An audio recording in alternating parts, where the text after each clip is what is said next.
قتل ہو گئے ہم شکل مصطفیٰ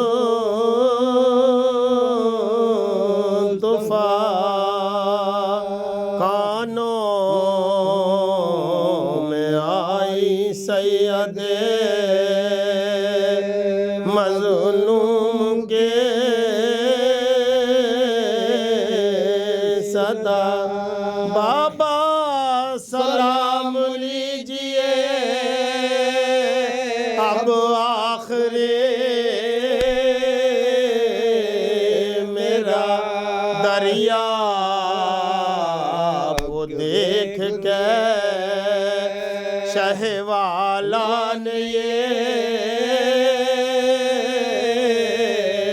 کہا صورت غم و علم کے چھپائی نہ جائے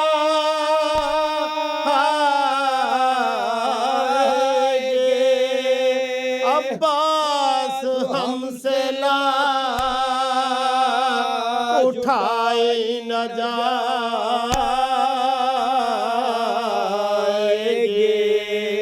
جبرن میں قتل ہو گئے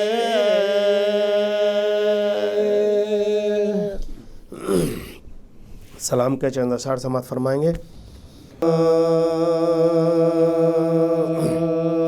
زندہ رکھے اس کرامت کو ہمیشہ کبریا زندہ رکھے اس کرامت کو ہمیشہ کبریا زندہ رکھے کیسے مر جائے جسے کرب و بلا زندہ رکھے اس کرامت کو ہمیشہ کبریا زندہ رکھے حب آل مصطفیٰ میں موت بھی ہے زندگی حب آل مصطفیٰ میں موت بھی ہے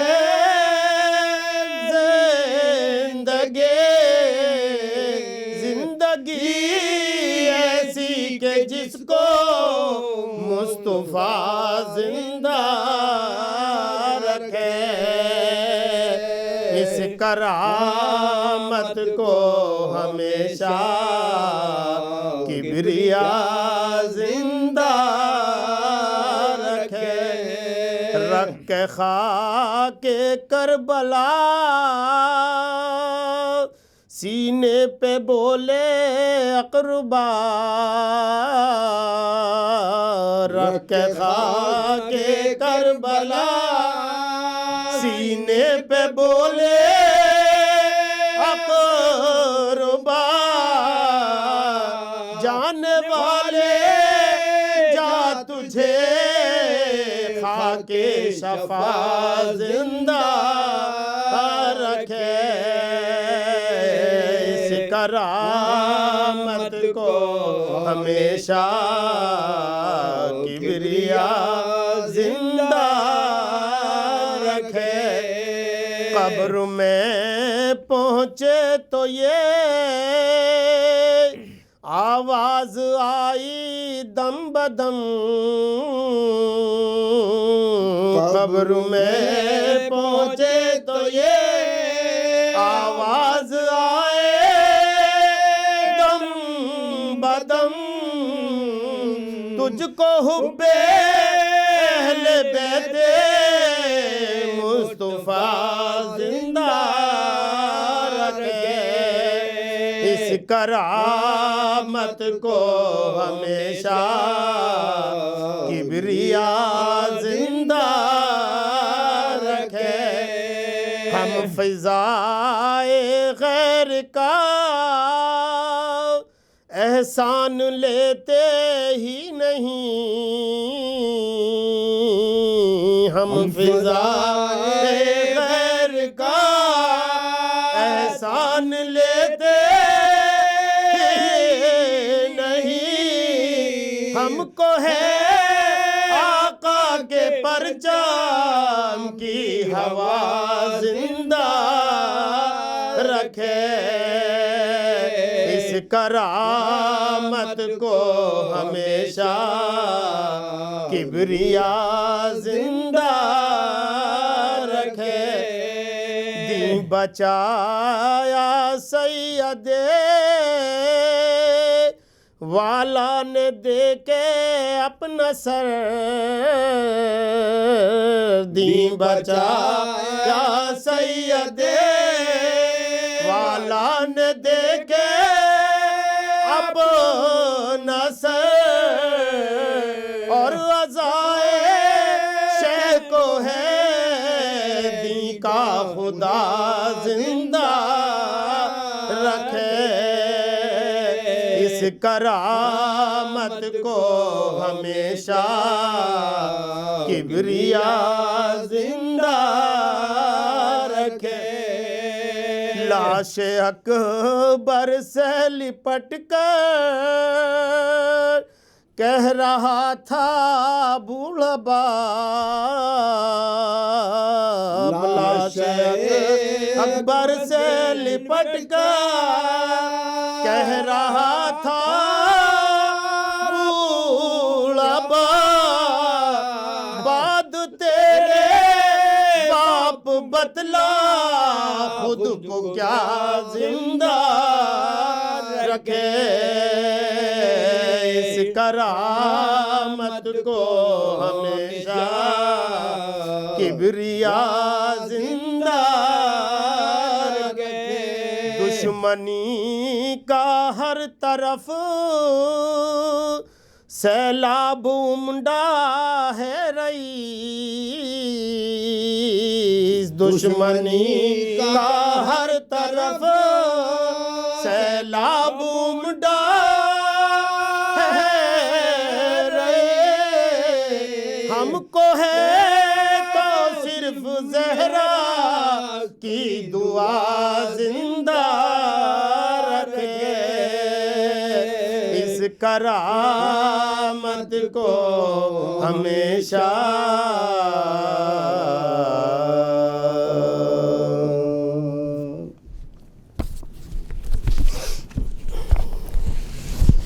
سورہ فاتحہ۔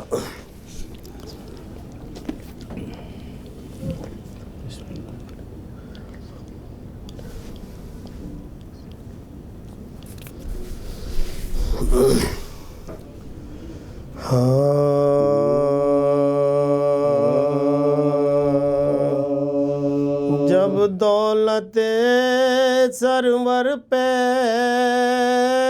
زوال آ گیا ران میں، جس گل پہ تصدق تھے وہ مرجھا گیا ران میں، آنکھوں کا جو تھا نور وہ کھویا گیا ران میں، جینے کا جو باعث تھا وہ مارا گیا ران میں، ماں باپ کو سیرا ناگ بھر نے دکھایا، پیری میں عجب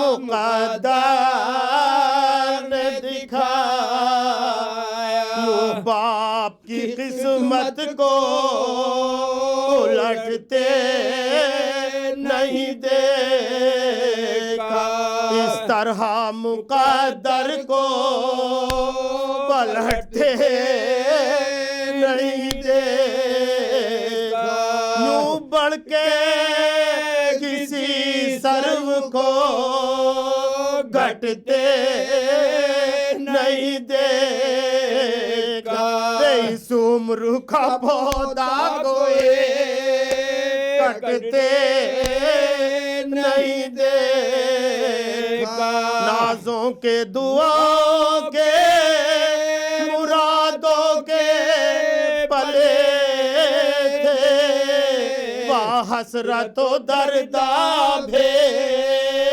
بھولے نہ پھلے تھے خنجر کے تلے جس کا جگر ہو وہی جانے اس درد کی جس دل کو خبر ہو وہی جانے دکھ درد میں یوں جس کے بسر ہو وہی جانے آغوش میں جس ماں کے بسر ہو وہی جانے شب کٹتی ہے کس طرح سے دن کٹتا ہے کیوں کا پوچھے کوئی ماں سے کہ پسر پالتا ہے کیوں کا افسوس نہ کچھ عمر نے اکبر سے وفا کی پورے وہ جواب بھی نہ ہوئے تھے کہ قضا کیا دخل ہے بندے کو مشیات میں خدا کے ماں کہتی تھی مجھ سے اکبر نے دغا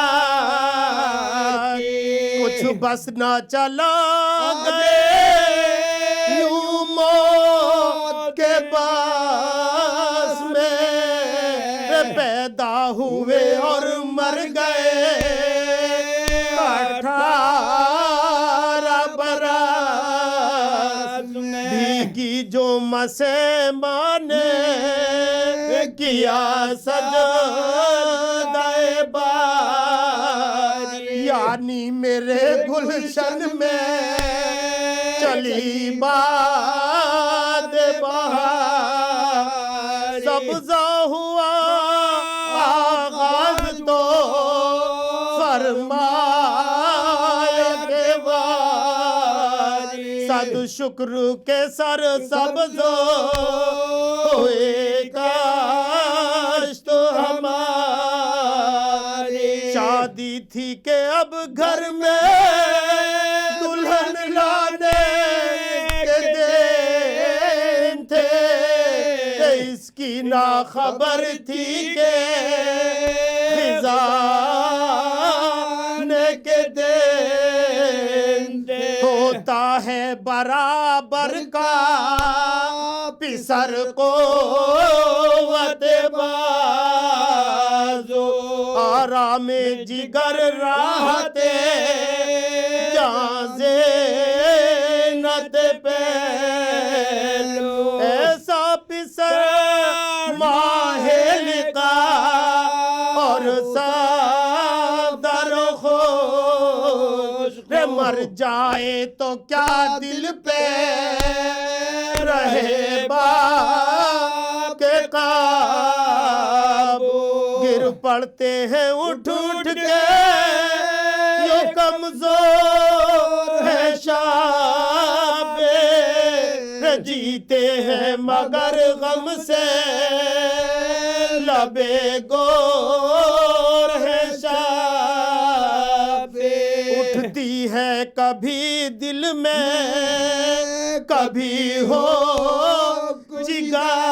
جگر میں ہے درد کبھی سینے میں اور گاہ کمر میں رن میں کبھی جاتے ہیں کبھی آتے ہیں گھر میں ہے دن کا اجالا پا اندھیرا ہے نظر میں کرتے ہیں آداب سنائے نہیں دیتا تلاشا علی اکبر کا دکھائے نہیں دیتا جب دولت سرور پہ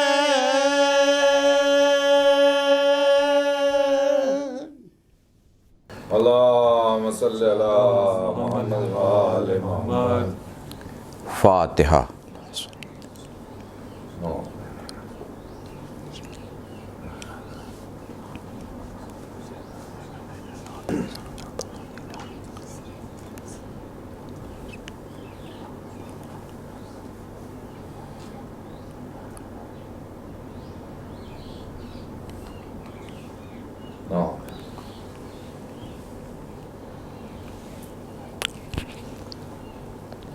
اعوذ باللہ من الشیطان اللعین الرجیم. بسم اللہ الرحمن الرحیم.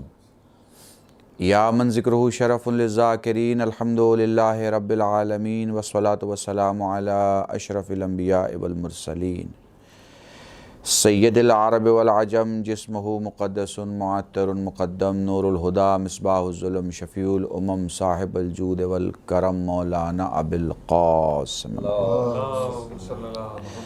حبیب آلہ الطیبین الطاہرین المعصومین المظلومین وشفیع المذنبین. اما بعد فقد قال اللہ سبحانہ وتعالی فی القرآن الکریم بسم اللہ الرحمن الرحیم وما تشاءون الا ان یشاء اللہ. صلوات پڑھے محمد ماتمداران سید الشہداء، عزاداران امام مظلوم، سوگواران فرش عزا اور تعزیہ داران امام حسین سید الشہداء، آج کی اس مجلس میں میں اپنے اسی عنوان سے کہ جس پر گفتگو جاری و ساری ہے، کل سے جو میں نے آپ کے سامنے گفتگو کی تھی کہ اگر آپ کو تولا اور تبرہ کو سمجھنا ہے تو آپ کو اہل بیت کے شہر ولایت کے قریب آنا ہوگا، اور اس شہر ولایت کے قریب آنے کے لیے جو آپ کے لیے دروازہ یا پہلا قدم ہوگا وہ حکمت ہوگا. بنا حکمت کے آپ اس شہر کے قریب نہیں آ سکتے، اور جب تک اس شہر کے قریب نہ آئیں آپ سمجھ نہیں سکیں گے کہ تولا کیا ہے اور تبرہ کیا ہے، اصل تولا کیا ہے اور اصل تبرہ کیا ہے. اس لیے میں نے کل آپ سے یہ گزارش کی کہ جو تشیع ہے اسے سمجھ لیجئے.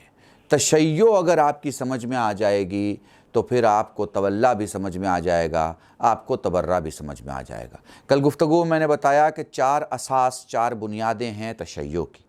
اس میں سے سب سے پہلا بعثت ہے، بعثت کے بعد دوسرا غدیر ہے، غدیر کے بعد تیسرا عاشورہ ہے، عاشورے کے بعد چوتھا مہدویت ہے. اب اسے یہی سے شروع کرتے ہیں. دیکھیے، اگر بعثت ہے آپ کے پاس اور غدیر نہیں تو بعثت بیکار ہے. بہت ماننے والے ہیں رسول کے، مگر چونکہ وہ غدیر کو نہیں مانتے اس لیے رسول کے ماننے کا بھی کوئی مطلب نہیں ہے. سمجھ لیجئے گا. اب اگر کوئی غدیر کو بھی مانتا ہے اور بعثت کو بھی مانتا ہے مگر وہ عاشورے کو نہیں مانتا تو اب اس کا بعثت کو بھی ماننا بیکار ہے، غدیر کو بھی ماننا بیکار ہے اگر وہ عاشورہ کو نہیں مانتا. اب اگر کوئی بعثت، اب یہ بڑا اہم جملہ ہے چونکہ جتنی شاخیں نکلی ہیں نا شیعت کے نام سے، اسے اس جملے نے مکمل کیا ہے کہ کون کس طرف جا رہا ہے. اب اگر کوئی بعثت کو بھی مانتا ہے، غدیر کو بھی مانتا ہے، عاشورے کو بھی مانتا ہے مگر مہدویت کو نہیں مانتا، تو آپ سمجھ رہے ہیں اگر وہ مہدویت کو نہیں مانتا تو اس کا مطلب یہ ہے کہ وہ جو اس کا عقیدہ بعثت ہے وہ بھی چلا گیا، وہ جو اس کا عقیدہ غدیر ہے وہ بھی چلا گیا، وہ جو اس کا عقیدہ عاشورہ ہے وہ بھی چلا گیا. تو اس لیے ضروری ہے کہ آپ عقیدے میں آخری چیز ضرور ڈھونڈیں. اس آخری چیز کا نام ہے مہدویت. اب تشیع میں ہم تلاش کرتے ہیں کہ بعثت کیا ہے، چونکہ میں نے آپ کو بتایا تھا کہ بعثت کا عقیدہ ہمارے پاس کہاں سے ہے؟ علی کا عقیدہ ہے۔ غدیر کا عقیدہ ہمارے پاس کہاں سے ہے؟ رسول کا عقیدہ ہے۔ عاشور کا عقیدہ ہمارے پاس کہاں سے ہے؟ خدا کا عقیدہ ہے۔ مہدویت کا عقیدہ کہاں سے ہمارے پاس؟ خدا کا عقیدہ ہے۔ سمجھ رہے ہیں آپ؟ اب آپ اسے ذہن میں رکھیے گا، دو عقیدے ہمارے پاس خدا سے اور دو عقیدے ہمارے پاس، ایک محمد سے ایک علی سے۔ تو اب یہ ساتھ چلیے، اب دیکھیے شیعت میں، جن کے پاس یہ چار بنیادیں، شیعت میں یہ جو بعثت ہے یہ کیا ہے؟ تو جب آپ اس کے نزدیک جائیں گے تو ایک بہت اہم بحث نکل رہی ہے اور بہت نازک بھی ہے اور بہت خوبصورت ہے، کیونکہ یہاں سے آپ کو پتہ چلے گا کہ کون اسلام کے نام پر اندھیری کوٹھری کی طرف لے کے جا رہا ہے، یعنی اس کا سفر نور سے ظلمات کی طرف ہو رہا ہے۔ وہ جو علمی دنیا کے لوگ ہیں وہ اس جملے کو محسوس کر پائیں گے، اور وہ کون ہے جو آپ کو ظلمات سے نور کی طرف لا رہا ہے؟ بھئی اسی جملے سے اگر وابستہ رہے، دیکھیے ہمارے یہاں تشیع میں ضروری ہے کہ اگر آپ نبی کو نبی مان رہے ہیں تو پھر نبی کو معصوم بھی مانیں۔ اگر نبی کو عصمت کے ساتھ آپ نے نہیں مانا ہے تو یہ خود نبی کی ذات پر سب سے بڑا ظلم ہے۔ یہیں سے سمجھیے گا، بہت اہم گفتگو ہے اور یہیں سے میں آگے لے کے آپ کو چل رہا ہوں۔ دیکھیں دو گروہ ہیں، ایک نبی کو یعنی نبی کی ذات کو عصمت کے ساتھ مانتے ہیں، ایک نبی کی ذات کو عصمت کے ساتھ نہیں مانتے۔ میں نے علماء سے سوال کیا، پوچھا، سمجھنے کی کوشش کی کہ بھائی ایسا کیسے ممکن ہے کہ کوئی ایسا گروہ نکل آئے جو کہ صاحب نبی معصوم نہیں تھے۔ ان کا جی معاملہ یہ نبوت کا نہیں ہے، معاملہ خلافت کا ہے، چونکہ خلیفہ کا مطلب ہوتا ہے اسی نبی کا جانشین۔ سبحان اللہ، سمجھیے گا بات کو۔ اب اس نبی کے بعد کسی کو جانشین بنانا ہے تو اسی کو تو بنائیں گے نا کہ جو اس جیسا ہو۔ تو پہچان میں، شناخت میں پہلے ہی ڈکلیئر کر دو کہ جب نبی کا معصوم ہونا ضروری نہیں ہے تو پھر اس کے وصی کا بھی معصوم ہونا ضروری نہیں ہے۔ سمجھ رہے ہیں میری بات کو؟ جب آپ یہ مان جاتے ہیں کہ کوئی نبی معاذ اللہ معصوم نہیں ہے تو اس کا مطلب آپ یہ مانتے ہیں کہ اس نے خدا نہ کرے گناہ کیا ہوگا۔ سمجھ رہے ہیں؟ بس تھوڑی سی آج کی گفتگو جو ہے تھوڑی سی علمی ہے، ذرا میرا ساتھ دیجئے گا۔ دیکھیے آپ یہ طے کر لیتے ہیں کہ اگر وہ معصوم نہیں ہے تو اس کا مطلب کہ اس سے کوئی ظلم ہوا، اس نے خدا نہ کرے کوئی جھوٹ بولا، اس سے کوئی غلطی ہوئی، اس نے کوئی ارتکاب گناہ کیا۔ اب میں تو یہ سینسٹیویٹی آف عقیدہ دیکھیے ہمارے یہاں کتنا خوبصورت ہے کہ ہم تو یہ مانتے ہیں کہ ہمارے یہاں عالم ایسے ہیں کہ جنہوں نے مکروہ کا تصور تک نہ کیا ہو۔ ہم یہ مانتے ہیں کہ ہمارے عقائد میں عالم بھی ایسے مل جائیں گے۔ صاحب نہج البلاغہ جنہوں نے مولا کے قول کو جمع کیا ہے، سید رضی، ان کے لیے مشہور معروف ہے کہ صاحب مکروہ کا تصور تک نہیں ہے، گناہ حرام یہ سب تو آپ چھوڑ دیے تو بہت دور کی باتیں۔ اب جب ہم عالم کے لیے یہ تصور رکھتے ہیں تو کہاں نبی، کہاں نبی؟ تو انہوں نے کہا نہیں صاحب، نبی کی پہچان ایسی رکھو کہ اگر ہم خلیفہ کو ان کے بعد بٹھائیں تو کہہ سکے صاحب معاذ اللہ گناہ وہاں بھی ہوتا تھا، گناہ یہاں بھی ہو رہا ہے۔ لوگ یہ نہ کہیں کہ صاحب معصوم کا نائب معصوم ہونا چاہیے، ان کا سی ثابت کیجئے۔ تو صاحب ثابت کرنا تو بہت آسان ہے، قرآن کی بہت ساری آیتیں جس میں سے 3 آیتیں ایک دم ثابت کرتی ہیں، اور اس میں سے ایک آیت بہت چھوٹی سی اور بالکل کلیئر ہے، جناب ابراہیم کے حوالے سے۔ اچھا غور کیجئے گا عامر بھائی، جناب ابراہیم 16 برس کے ہیں جب آگ میں ڈالے جا رہے ہیں، یعنی جب وہ نبی ہیں تو 16 برس کے ہیں، اور جب وہ امام ہیں تو وہ 90 برس کے ہیں۔ سمجھیے گا اس بات کو، یعنی جب ان کو نبوت دی جا رہی ہے تو وہ 16 برس کے ہیں۔ اچھا کیفیت بھی یہ ہے کہ جب اچھا ایک اکلوتے نبی ہیں جن کے لیے سارے شہر نے منتیں مان کے ان کے خلاف اپنے باطل خداؤں کے درمیان لکڑیاں جمع کر کے، اب سوچئے کہ جس کے لیے پورے شہر نے لکڑیاں جمع کی ہوں تو کیا حال ہوا ہوگا۔ اب یہاں پہ اطمینان دیکھیے، جو معصوم ہوتا ہے اس کا اطمینان دنیا کے لیے ایک راستہ ہوتا ہے، اطمینان ہو تو ایسا ہو۔ میں حسین کے جس اطمینان کی آپ بات کرتے ہیں، جس نفس مطمئنہ کی بات کرتے ہیں، اس کی ابتدا ابراہیم سے ہے۔ ابراہیم کے اس اطمینان کو اگر معراج دے دو تو حسین کا اطمینان بنتا ہے۔ یہ جو نفس مطمئنہ امام حسین کے لیے مشہور ہے، یہ ذرا ابراہیم سے شروع ہو رہا. کیسا اطمینان ہے؟ اتنا اونچا لکڑی کا ڈھیر کہ پرندے میلوں تک پرواز نہ کر سکے. منجنیق میں ڈالا گیا، پھینکا گیا، ابراہیم آگ میں چلے گئے. نمرود نے دیکھا کہ ابراہیم کسی سے بات کر رہے ہیں، ابراہیم بچ گئے.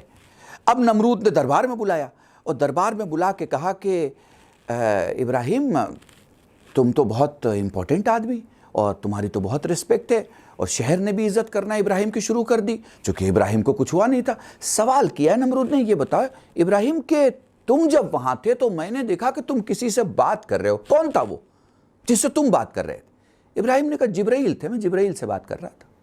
اچھا کیا بات ہو رہی تھی؟ تو کہا جب مجھے پھینکا جا رہا تھا تب بھی جبرائیل نے کہا تھا کیا ارادہ ہے؟ تو میں نے کہا تھا جو خدا کا حکم. اور جب میں آگ میں چلا گیا تو بھی یہی کہا گیا کیا ارادہ ہے؟ میں نے کہا جو خدا کا حکم. اب آپ دیکھیے گا جب نبوت عصمت کے ساتھ ہوتی ہے تو پھر اطمینان یہ ہوتا ہے کہ میں فیصلہ نہیں کروں گا کہ کیا ہونا چاہیے، فیصلہ وہ کرے گا کہ اسے کیا کرنا ہے، چونکہ اسے معلوم ہے اسے اپنے بندے کے ساتھ کیا کرنا ہے. اب آپ ساتھ چلتے رہیے، بہت ہی اہم ہے. تو جناب ابراہیم کو جب امامت مل رہی ہے تو کیا کہا جا رہا ہے؟ لا ینالو، کسی کو نہیں دی جا سکتی. کس کو؟ جو ظالم ہے اس کو یہ عہدہ نہیں دیا جا سکتا. اب یہاں علماء میں بہت سمپل اور خوبصورت بحث ہے کہ بھائی یہ طے کر دیا ابراہیم نے کہ عہدہ نبوت اور عہدہ امامت ظالمین کو نہیں جا سکتی. تو اب ظالم کی ایک ہی شے کو سمجھ لیجئے گا، انسان 4 حالتوں میں سے کسی ایک حالت میں پایا جائے گا. انسان تھوڑا سا سخت مرحلہ ہے، انسان 4 حالتوں میں کسی ایک میں پایا جائے گا. پہلی حالت، وہ جو علماء اور ذاکرین اور خطبہ سن رہے ہیں میں ان سے چاہوں گا کہ وہ اسے اچھی طریقے سے سمجھے تاکہ اگر وہ بیان کرے تو بطور حسن بیان کر پائیں. پہلی حالت کہ یہ وہ ظالم ہے، یہ پہلی حالت ہے. دوسری حالت کہ وہ ظالم نہیں ہے، یا تو وہ ظالم ہے یا وہ ظالم نہیں ہے. تیسری حالت وہ نیک تھا اور پھر ظالم ہو گیا، یہ تیسری حالت ہے. چوتھی حالت وہ ظالم تھا اور پھر نیک ہو گیا. اس سے ہٹ کے معاملہ نہیں ہے. اب سمجھیے گا آپ میری بات کو. تو جب ابراہیم کے معاملے میں خدا نے رسول کے 2000 سال پہلے اعلان کر دیا کہ ہمارا عہدہ اسی کو جائے گا جو ظالم نہ ہو، اس 3 شاخوں کی طرف آپ کو سوچنا ہی نہیں ہے کہ نیک تھا بد ہو گیا، بد تھا نیک ہو گیا، وہ سوچنا ہی نہیں ہے. یہ طے ہے کہ وہ ظالم نہیں ہوگا. تو جب وہ ظالم نہیں ہوگا تو پھر وہ عادل ہوگا، چونکہ عدل کے خلاف ہی تو ظلم ہوتا ہے. اچھا پھر ظلم کی بھی 3 قسمیں ہیں. ایک بندہ خود پہ ظلم کرتا ہے، ایک بندہ خدا پہ ظلم کرتا ہے، اور ایک بندہ اپنے جیسوں پہ ظلم کرتا ہے. 3 ہی قسم ہے ظلم کی. میں نے پورے موضوع کو سمیٹنے کی کوشش کی ہے تاکہ آگے جو گفتگو ہو، چونکہ مصائب کی تاریخیں زیادہ رہیں گی اور مصائب کی روایتیں زیادہ رہیں گی، اس لیے میں چاہتا ہوں کہ موضوعات مکمل طور پہ ایک جگہ آ کے ختم ہو. تو آپ دیکھیے کہ اگر ذہن آپ دوڑائیں تو میں نے جو چیزیں آپ کے سامنے بیان کی اسے ذہن میں رکھیے گا. ظلم 3 قسم کا، ٹھیک ہے. اب جب ہم یہ کہتے ہیں کہ معصوم نبی ہے تو کس زمرے میں آتا ہے معصوم؟ یا معصوم نبی معصوم ہے یا امام معصوم ہے تو کس زمرے میں؟ کہ اس نے کبھی ظلم نہیں کیا، اس کا مطلب وہ معصوم ہے، اس کی عصمت ثابت ہوتی ہے صرف اسی جملے سے کہ اس نے ظلم نہیں کیا. کیونکہ اگر وہ ظالم ہے معاذ اللہ ثم معاذ اللہ تو معصوم نہیں ہو سکتا. اس لیے یہ ماننا پڑے گا کہ اس سے کوئی ظلم نہیں ہوا اور اس نے کوئی ظلم نہیں کیا. اب یہ خدا کی شان ہے، اسے سمجھیے گا کہ اس نے اپنے عہدے کو دینے کے پہلے نبی کو معصوم بنایا ہے. عصمت اس شے کو کہتے ہیں کہ جس کے بعد یہ جملہ کہنے کی ضرورت نہیں پڑتی کہ یہ خدا سے نزدیک ہے.